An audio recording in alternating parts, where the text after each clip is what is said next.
So, hey, I'm Christine Boatwright, the creative director of Sparkler Magazine. And today we are with Rachel Kovaciny, who is a young adult Western author, which I think is so unique. You don't hear a lot of that genre, right? Um, Not so we have anymore. her, yeah. So we have her with us to chat about her writing journey. And one of her stories is featured in our debut issue. So we definitely want to talk about some flash fiction. So let's jump right in. So, okay, we'll go with that. Where did this journey begin, and how did the Western genre kind of fit into that? Right. Well, I've like made up stories my whole life. Like I can't remember a time when I wasn't making up stories and either like playing them with my Fisher Price people or Lego people when I got older, or just making them up in my head as I fell asleep. And I did write them down once in a while, but when I was 14, I really was like, I need to figure out what I'm going to do with my life. When you're 14, that's the time, apparently. That's the time when people started asking me, what are you going to be? What are you going to do? And I was like, I don't know. What am I going to do? So I knew that I liked making up stories, and I thought I'll just try writing some down. And I did like get some books out of the library, trying to learn the craft a little bit. I was homeschooled, so I didn't have like a creative writing course at high school I could take or something, but I kind of taught myself bits and pieces here and there.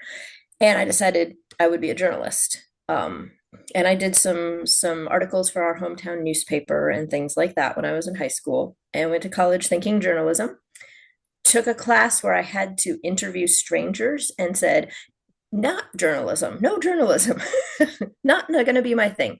Um, so I minored in English and history. So history has always been something that I really enjoy. My dad loved Western movies, and we were always watching John Wayne, Jimmy Stewart, like all the old classic Westerns.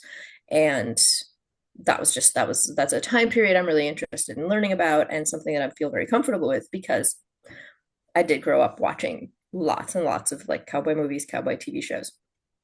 So when I got out of college, I decided to write my first novel just to get it out of the way because nobody's first novel is good.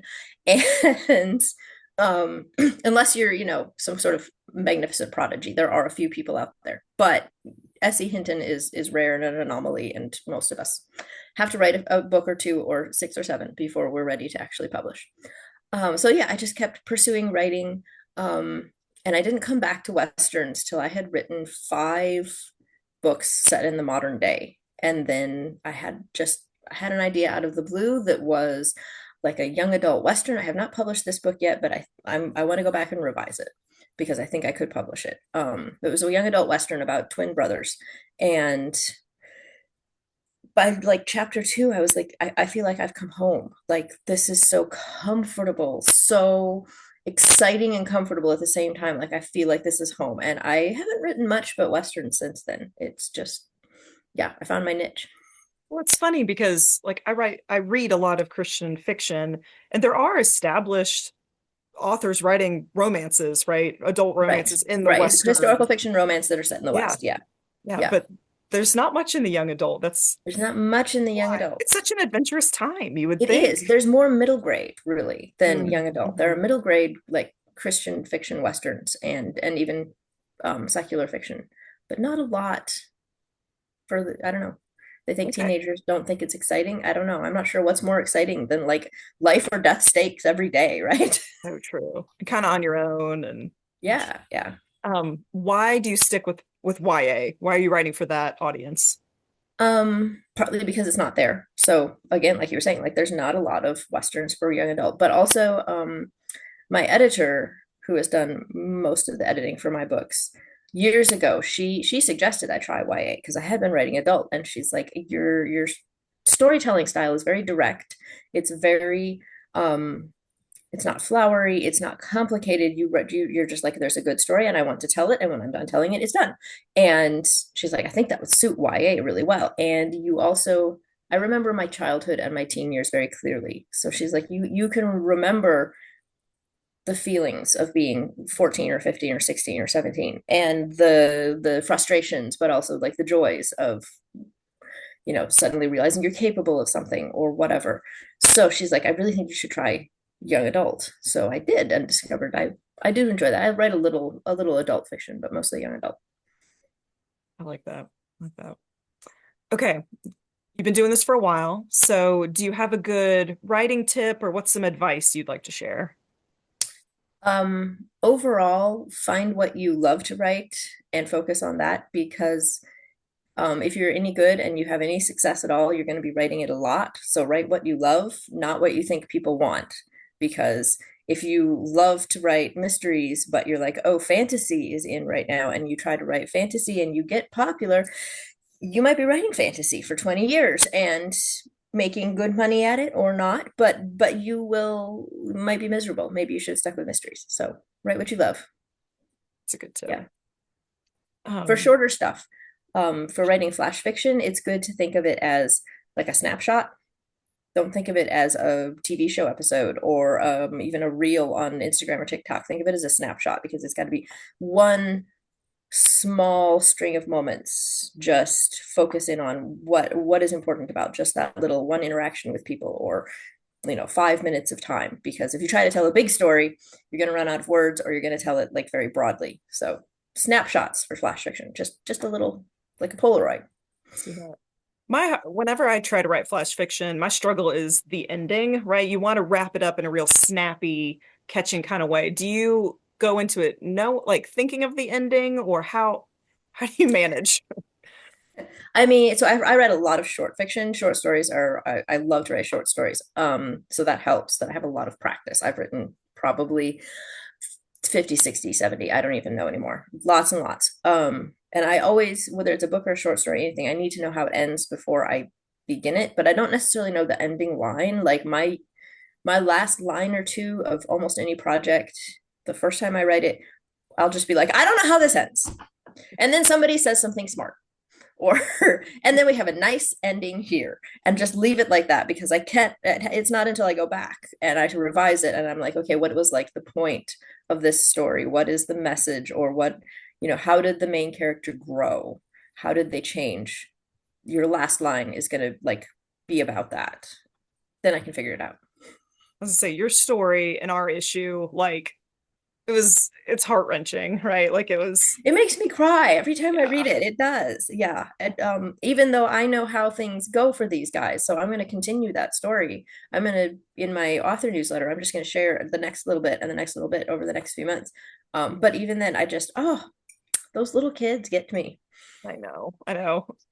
I guess especially once you become a mom, you're like, oh, I can feel it. Yes, that's part So of it. And like, I remember my kids when they were like 4 and how smart they were, but also how helpless they were. Like, they understood a lot of stuff but they couldn't, start a fire, fight off a coyote, all these things these little kids are going to face in the middle of the night with nobody there. So, yeah. I don't know if I could do any of that either. Well, I think I may have mentioned, although it may not have made it into the final draft, he does have matches. He knows how to start a fire. He knows how to Oh, cook. cool. He's a self-sufficient guy whose mom has been like, go ahead, go make your way in the world for reasons that will get revealed later. But yeah, Okay. I love it. And I love it's part of a bigger story. So people can like you can follow along, which is right. fun. Yeah. It doesn't end there. So, Okay. So tell us about your books in particular. What are you okay. working at? What have you done? What are you working on? That kind of thing. So what I'm working on right now is book 7 for my series that I have going, which is called Once Upon a Western, and they are all fairy tales retold as non-magical historical fiction westerns. There's 6 books out right now. The first 5 books you can read in any order. The sixth one is actually short stories that like tag along with the other books. And I'm writing book 7 right now. My editor just sent me back my notes for my what I need to work on rewriting and revising. So that's going to be my next chore. No idea when it's going to come out, but depends on how long and hard this is because I'm going to be making some not big changes to how the story goes, but I wrote the whole thing in first person with multiple narrators and she wants me to change it to third person omniscient, which is not the worst thing in the world. I have done that before, but it also just means rewriting a lot of sentences. Just, I didn't say that. He said that. Yeah. You're independently published, correct? I am on the Okay. whole. Yes. Yes. Okay. I independently publish my books. The audiobook versions are actually done by a audiobook company. So I'm kind of a hybrid now because I do get royalties from them and things like that. But Could you just give a quick piece of advice about, because I know it's very tempting when you're starting your writing to be like, oh, I can just throw it on Amazon. Like I can just, it's so hard to be traditionally published that it seems like the easy way in some ways. And I know it it's not, but yes, right, what would you right. say about Yeah. somebody just starting and thinking kind of that way or being pushed that way, right? Right. So first of all, most writers need to write about 1 million words before they're ready to be published, which is a lot of words. And when I read that piece of advice, I read that after I had a book or two out, and I was like, whoa, wonder if that's true. And I went back and I kind of added up because I have all my old stuff. I kind of added up when would I have I hit 1 million words? Would I have like it was right around the time I was finishing a short story that got published in an anthology. The Man on the Buckskin Horse got put in this anthology of Sleeping Beauty retellings.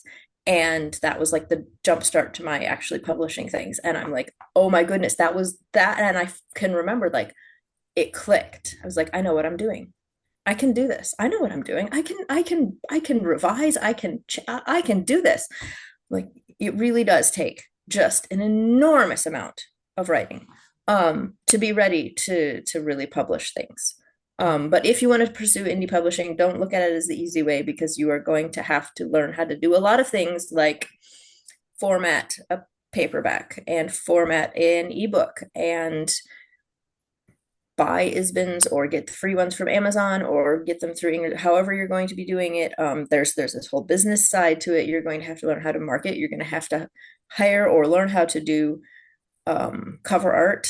I highly recommend it, hiring cover art done by a real artist because It unless you makes a are difference.